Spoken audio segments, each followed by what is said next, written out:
anges descendus sur terre. Les Néphilim, le grand déluge et les connaissances anciennes et avancées sont quelques-uns des sujets abordés dans le livre d'Hénoch. Ce manuscrit ancien contient diverses histoires racontées par Hénoch, une figure biblique avérée et grand-père de Noé, qui a eu un contact direct avec Dieu le Créateur.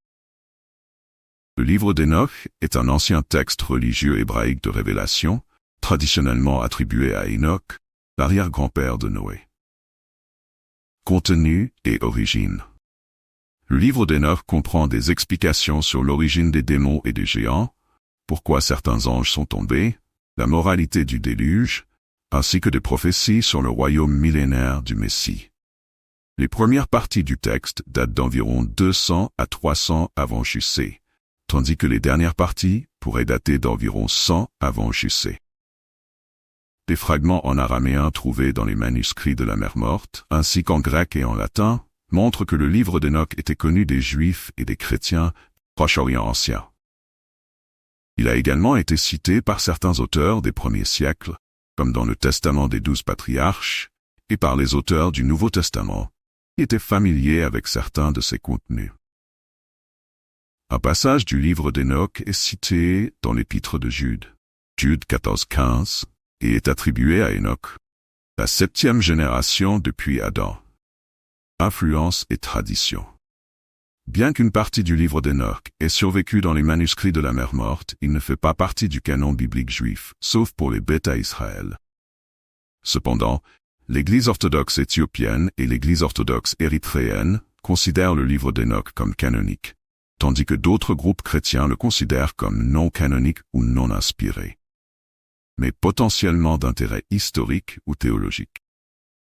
Aujourd'hui, le texte complet du livre d'Hénoch n'existe qu'en gèse éthiopien, en plus des fragments en araméen des manuscrits de la Mer Morte et de quelques fragments en grec et en latin. Traditionnellement, les Éthiopiens croient que la langue originale de l'œuvre était le gèse, tandis que les érudits modernes suggèrent que le texte a été initialement écrit en araméen ou en hébreu, les premières langues utilisées dans les textes juifs.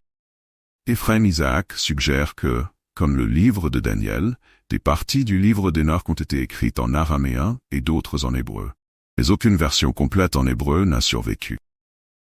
Histoire et contenu du livre. Le livre, qui s'identifie comme l'œuvre d'Hénoch, l'arrière-grand-père de Noé, avant le déluge biblique, a sa version la plus complète conservée dans des manuscrits en gèse, apportés en Europe à la fin du XVIIIe siècle par James Bruce et traduit en anglais au XIXe siècle.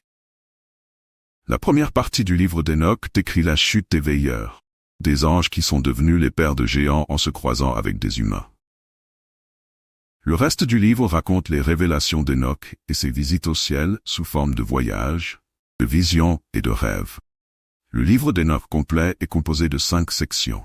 Le livre des veilleurs, le livre des paraboles, le livre de l'astronomie, le livre des rêves et l'épître d'Hénoch, totalisant environ 100 chapitres.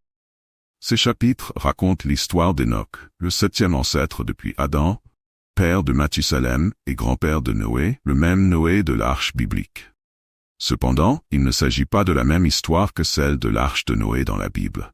Récit alternatif.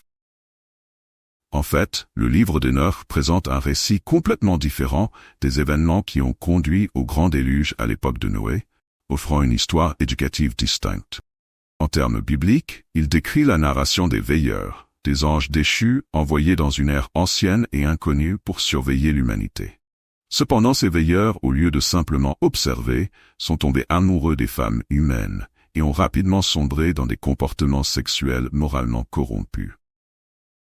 Le livre d'Hénoch décrit de manière vivante les enfants hybrides nés de l'union entre les veilleurs et les humains, connus sous le nom de Néphilim, des géants qui, selon les descriptions, ont menacé et pillé l'humanité, ou, en d'autres termes, des géants cannibales surnaturels.